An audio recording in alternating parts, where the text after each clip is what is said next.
Good morning all of you. RBS degree college Meja खास के online platform पे सभी छात्रों का हार्दिक स्वागत करते हैं। छात्रों, आज बीएससी एजी 5th सेमेस्टर के अंतर्गत जो आपका सब्जेक्ट है communication skills and personality development के अंतर्गत जो टॉपिक लेकर आए हुए हैं छात्रों, वह टॉपिक आपका है writing skills, oral presentation skill जो है।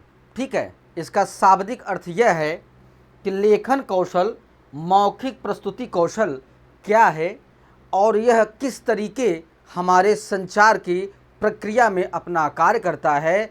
आज हम लोग इस टॉपिक के अंतर्गत जो है अध्ययन करने चल रहे हैं, क्योंकि आप भी बहुत अच्छे तरीके से समझते हैं छात्रों कि अगर हम कोई भी संदेश किसी दूसरे व्यक्ति को अगर भेजते हैं तो उस संदेश का जो है लेखन और उसका प्रेजेंटेशन मतलब प्रस्तुतिकरण इतना स्पष्ट होना चाहिए कि जो दूसरा व्यक्ति आपके संदेश को पढ़ रहा है या लिख रहा है उसे स्पष्ट रूप से समझ आए, जिससे आपको उस प्रश्न का अच्छे से वह उत्तर दे सके।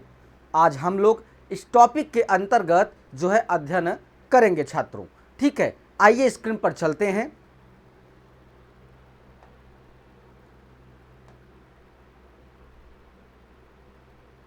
जैसे कि हमने आपको बतलाया कि लेखन कौशल, मौखिक प्रस्तुति कौशल जो है यह किस तरीके संचार के प्रक्रिया में कार्य करता है, वह हम बतलाने चल रहे हैं कि लेखन कौशल राइटिंग स्किल्स जो है, ठीक है, लेखन कौशल एक तरीके से प्रभावी ढंग से विचारों, सूचनाओं और भावनाओं को लिखित रूप में व्यक्त करने की एक क्षमता होता है छात्रों। क्योंकि अगर हम अपने संदेश का अच्छे तरीके से अगर उसका लेखन की प्रक्रिया अगर आप स्पष्ट नहीं रखे हैं तो वहाँ पे जो संदेश दूसरा व्यक्ति अगर उसे पढ़कर उत्तर देता है तो वो सही तरीके से उत्तर आपको नहीं दे पाएगा। तो वहाँ पे आपके संदेश का जो लेखन है, लेखन कौशल है, वह स्पष्ट होना चाहिए, जिसे आप दूसरे व्यक्ति को अच्छे तरीके से साझा कर पा रहे हैं। फिर उसके बाद यह विभिन्न संदर्भों में महत्वपूर्ण है, चाहे वह शैक्षिक हो, व्यावसायिक हो या व्यक्तिगत हो, अच्छे लेखन कौशल में शामिल होता है छात्रों। क्योंकि अगर आप संदेश स्पष्ट रूप से अगर आप जो है उसमें लेखन किया हुआ है तो ये आप मानिए कि आपको उत्तर बहुत ही सही तरीके से दूसरा व्यक्ति आपको दे सकता है। फिर उसके बाद स्पष्टता और संक्षिप्तता जो है, आपका जो संदेश है उसमें लेखन का जो कौशल है वह स्पष्टता और संक्षिप्तता उसके अंदर होनी चाहिए। तो अपने संदेश को स्पष्ट और सीधे तरीके से व्यक्त करना, अनावश्यक शब्दों या जटिल वाक्यों से आपको बचना चाहिए, जिससे आपका संदेश दूसरा व्यक्ति अच्छे तरीके से उसे समझ सके और सही तरीके से उसका फीडबैक दे सके जो है। फिर आता है व्याकरण और वर्तनी जो है, जो आपका संदेश है छात्रों, वह उसका व्याकरण और वर्तनी शब्दों का अच्छा होना चाहिए। यही व्याकरण, विराम चिन्ह और वर्तनी का उपयोग करना ताकि आपका लेखन पेशावर और समझने योग्य लगे। क्योंकि अगर आपका व्याकरण और वर्तनी अगर सही तरीके से नहीं लिखा गया है तो वहाँ पे छात्रों जो है हमें कई गलतफहमियों का सामना करना पड़ता है। फिर आता है कि संरचना और संगठन जो है किस तरीके लेखन कौशल में अपना कार्य करता है। विचारों को तार्किक क्रम में व्यवस्थित करना, जिसमें एक स्पष्ट परिचय, मुख्य भाग और निष्कर्ष शामिल हों। अनुच्छेदों का उचित तरीके से उपयोग करना चाहिए, जिससे आपके शब्दों का अर्थ सही हो, जिससे दूसरा व्यक्ति उसे सही शब्दों में आपको उत्तर दे सके, जो कि आप भी बहुत अच्छे तरीके से समझते हैं।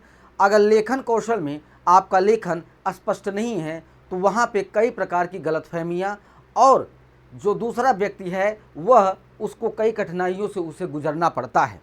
तो वहाँ पे आप अपना जो है अस्पष्टता, संक्षिप्तता को स्पष्ट रखें, व्याकरण और वर्तनी को स्पष्ट रखें और संरचना और संगठन को भी स्पष्ट रखकर आप अपने सही जो है उत्तर को दूसरे व्यक्ति के पास आप अपने उत्तर को जो है भेज सकते हैं, जो आपके संचार की प्रक्रिया के द्वारा ही संभव हो सकती हैं। फिर उसके बाद शब्दावली हुआ छात्रों। शब्दावली भी आपके संदेश में बहुत महत्वपूर्ण जो है एक भूमिका निभाता है। अपनी बातों को सटीक रूप से व्यक्त करने के लिए विविध और उपयुक्त शब्दों का चयन करना चाहिए। फिर उसके बाद श्रोता पाठक का ध्यान जो है केंद्रित करना, अपने लेखन को अपने लक्षित पाठक के लिए अनुकूल बनाना, उसकी समझ के स्तर और रुचियों को ध्यान में रखते हुए आप श्रोता और पाठक का ध्यान रखकर ही संदेश को जो है लेखन प्रक्रिया, लेखन कौशल के द्वारा दूसरे व्यक्ति के पास भेजना चाहिए अपने संदेश को। फिर उसके बाद आता है प्रवाह और सामंजस्य जो है, ठीक है। तो वाक्यों और अनुच्छेदों के बीच एक सहज प्रवाह सुनिश्चित करना, जिससे पाठक आसानी से आपके विचारों का अनुसरण कर सके, पठन कर सके और उसे अच्छे तरीके से उत्तर दे सके। तो यहाँ पे आपके जो लेखन कौशल है वो आपको जो है आपके संदेश को और प्रभावी तरीके से दूसरा व्यक्ति उसे समझकर और सरलतापूर्वक आपके प्रश्न का उत्तर वह दे सके। फिर उसके बाद लेखन कौशल कैसे सुधारा जाए जो है कि जिससे आपका संदेश स्पष्ट हो, सहज हो और उसे जो है अच्छे तरीके से समझा जा सके। तो नियमित रूप से लिखे, चाहे वह डायरी हो, ब्लॉग हो या कोई रिपोर्ट हो, उसे जो है एक तरीके से नियमित रूप से आप अपने किसी एक डायरी में ब्लॉग को या किसी रिपोर्ट को जो है स्तर में उसे जो है लिखना चाहिए। फिर उसके बाद अपने लिखे हुए को पढ़ें और उसे संपादित करें। संपादित करें मतलब उसे दूसरे व्यक्ति के पास उसे उसमें संदेश को भेजें। दूसरों से प्रतिक्रिया प्राप्त करें, मतलब दूसरे से उस प्रतिक्रिया, उस प्रश्न के जो उत्तर वो आ रहा है उससे जो है आप प्रतिक्रिया को प्राप्त करें कि आपका संदेश जो हमने भेजा है आपको किस तरीके लगा। उसकी प्रतिक्रिया, उसकी फीडबैक को लेना आपके लिए बहुत आवश्यक होगा। व्याकरण और वर्तनी के नियमों का अध्ययन करना चाहिए। फिर उसके बाद विभिन्न प्रकार की सामग्री पढ़ें ताकि आपकी शब्दावली और लेखन शैलियों में सुधार हो सके। फिर आता है सेकंड पॉइंट आपका मौखिक प्रस्तुति कौशल, ओरल प्रेजेंटेशन स्किल जो है, ठीक है। इसे क्या कहा जाता है? मौखिक प्रस्तुति कौशल विचारों, सूचनाओं, संदेशों को मौखिक रूप से दर्शकों के सामने प्रभावी ढंग से प्रस्तुत करने की क्षमता है। यह अकादमिक, व्यावसायिक, सामाजिक और सेटिंग्स में महत्वपूर्ण अच्छे मौखिक प्रस्तुति कौशल में शामिल होता है छात्रों जो है। जैसा कि आप भी बहुत अच्छे तरीके से समझते हैं कि अब जो है इस नई तकनीक के युग में आपको अपनी अगर किसी बातों को रखना है तो आप उसका एक अच्छा सा प्रेजेंटेशन तैयार करेंगे। उसमें कई आप जो है अच्छी शब्दावलियों का प्रयोग करेंगे, पिक्चर्स का प्रयोग करेंगे, संकेतों का प्रयोग करेंगे, तब आप जो है अपनी बातों को मौखिक रूप से दूसरे व्यक्ति को आप समझा सकते हैं। तो वहाँ पे जो संचार की प्रक्रिया में कार्य करता है वो आपका मौखिक प्रस्तुति कौशल जो है आपका प्रयोग किया जाता है, ठीक है। तो वहाँ पे आप अपने मौखिक प्रस्तुति कौशल के द्वारा आप अपनी विचारों को, सूचनाओं को, संदेशों को, हाव भाव, चित्रों के द्वारा आप जो प्रेजेंटेशन मौखिक रूप से करेंगे वही आपके जो है प्रभाव तरीके से संदेश जो है और वो आपको किस तरीके फीडबैक देता है या उसका जो एक आंसर जो है वो आपको प्रदान करेगा, वो आप किस तरीके जो है उसे समझकर उस व्यक्ति को सराहना करेंगे, ये आपको जो है जब आप प्रेजेंटेशन को प्रस्तुत करके आप दूसरे व्यक्ति को समझाएंगे। ठीक है। फिर उसके बाद आत्मविश्वास है। अगर आप मौखिक प्रस्तुति कौशल में अगर आप किसी प्रेजेंटेशन को तैयार करके छात्रों अगर आप प्रस्तुत करते हैं तो वहाँ पे आपके अंदर की जो आत्मविश्वास है वो भी आपकी दृढ़ होनी चाहिए। तो प्रस्तुत देते समय आत्मविश्वासी दिखना और महसूस करना चाहिए। स्पष्टता और मुखरता जो है स्पष्ट और समझने योग्य तरीके से बोलना, उचित गति और स्वर का उपयोग करना चाहिए, क्योंकि आपकी जो आप मौखिक रूप से किसी व्यक्ति को अगर आप अपनी बातों को रख रहे हैं तो वहाँ पे आपकी जो बात है वो जो है एक तरीके से स्वर उसका अच्छा हो और वो एक तरीके से जो है मतलब समझने योग्य तरीके से आप उसे प्रस्तुत कर सकें उस जो है संदेश को, जिससे वहाँ पे आपका स्वर भी स्पष्ट होना चाहिए। बोलने का जो स्पीड है, स्वर है, वो धीमा होना चाहिए, जिससे दूसरा व्यक्ति उसे अच्छे तरीके से समझ सके। फिर उसके बाद सामग्री का ज्ञान होना।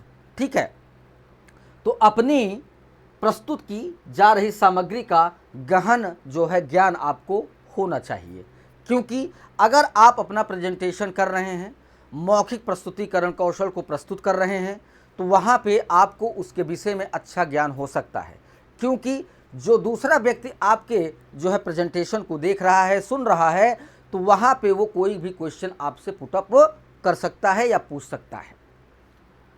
फिर आता है संरचना और संगठन।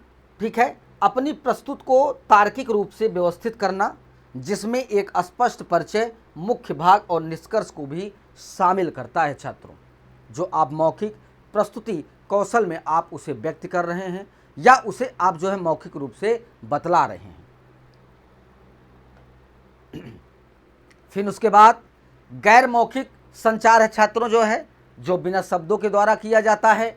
आँखों का संपर्क बनाए रखना, उचित हाव भाव और शरीर की भाषा का उपयोग करना जो आपके संदेश को समर्थन कर सके, जो आपके गैर मौखिक संचार में उपयुक्त किए जाते हैं, क्योंकि कुछ ऐसे भी संकेत होते हैं छात्रों जो है जिसके द्वारा हम अपनी बातों को संकेतों के माध्यम से दूसरे व्यक्ति को समझाते हैं जो है या साझा करते हैं।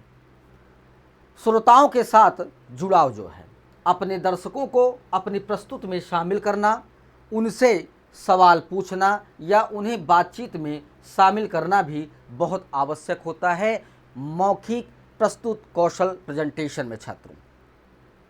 फिर आपका समय प्रबंधन है, तो अपनी प्रस्तुत को दिए गए समय पर सीमा के भीतर जो है पूरा करना चाहिए। जो आपने प्रेजेंटेशन तैयार किया है उसे एक समयबद्ध के अंदर आपको दूसरे व्यक्ति को समझाना पड़ेगा छात्रों। ठीक है, फिर उसके बाद दृश्य सहायक सामग्री का उपयोग जो है, यदि आवश्यक हो तो प्रस्तुत को अधिक आकर्षक और समझने योग्य बनाने के लिए स्लाइड्स, चित्र, वीडियो जैसे दृश्य सहायक सामग्री का प्रभावी ढंग से उपयोग करना चाहिए। जैसा कि हमने आपको बतलाया कि अगर आप किसी भी प्रेजेंटेशन को तैयार करते हैं एक स्लाइड के माध्यम से और आप उसमें चलचित्रों का उपयोग करते हैं, संकेतों का उपयोग करते हैं, तो आप उसे जो है उस दृश्य सहायक सामग्री का उपयोग करके दूसरे व्यक्ति को अच्छे तरीके से आप समझा सकते हैं और उन्हें उनके प्रश्नों को अच्छे तरीके से आप उत्तर भी दे सकते हैं। मौखिक प्रस्तुति कौशल को कैसे सुधारा जाए जो है, मतलब उसमें किस तरीके सुधारा जाए कि जिससे दूसरा व्यक्ति उसे आसानी से समझ सके और आसानी से वह उत्तर दे सके। तो अभ्यास करें, अभ्यास और फिर अभ्यास करें। अपनी प्रस्तुत को कई बार जो है दोहराना चाहिए। आईने के सामने या दोस्तों और परिवार के सामने अभ्यास करना चाहिए। अपनी प्रस्तुत रिकॉर्ड करें और उनसे देखें ताकि सुधार के क्षेत्रों की पहचान कर सकें। गहरी सांस लेने और विश्राम तकनीकों का उपयोग करके घबराहट को प्रतिबंधित करें, उन्हें रोकें।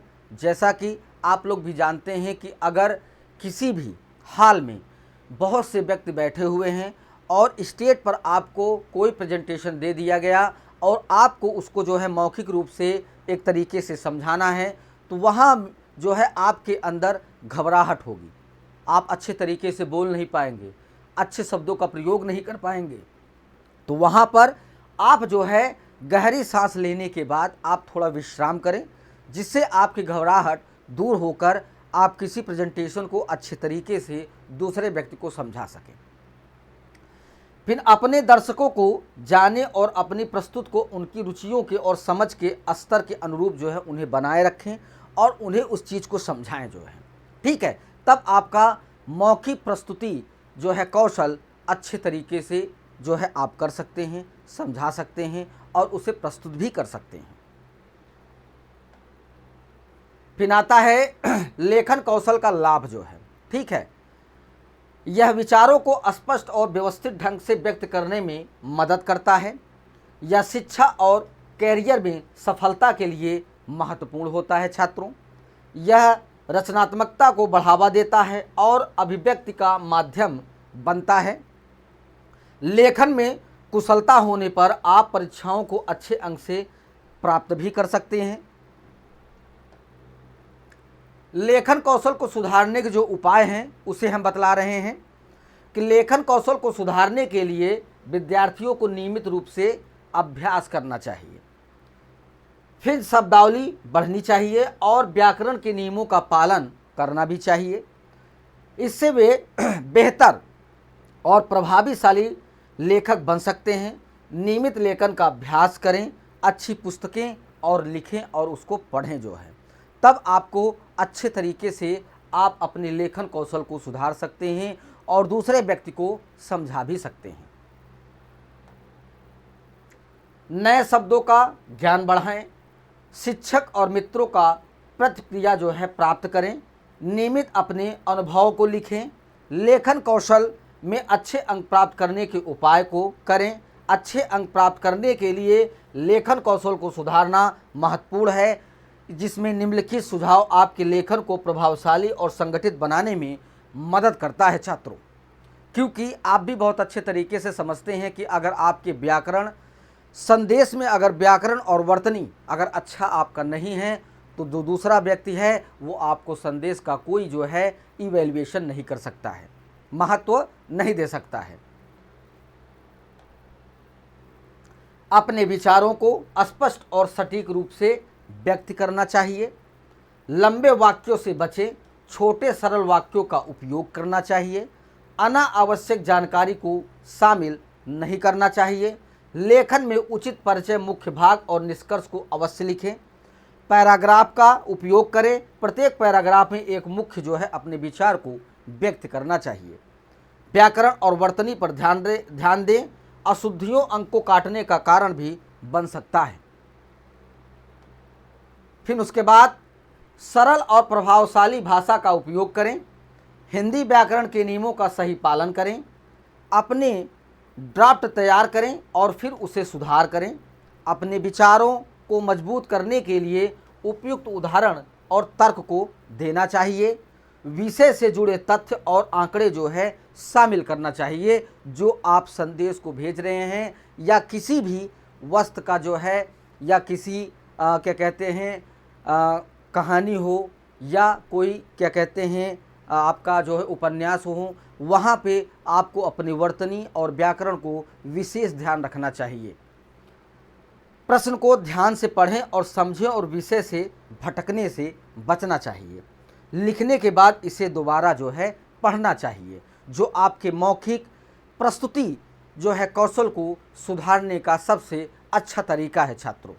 फिर उसके बाद अशुद्धियों को सुधारें और यह सुनिश्चित करें कि आप अपने सभी बिंदुओं को शामिल किया। नियमित रूप से लेखन का अभ्यास करें। अधिक अभ्यास से आपकी गति और सटीकता भी जो है बढ़ेगी। पिछले साल के प्रश्न पत्र को भी हल करना चाहिए।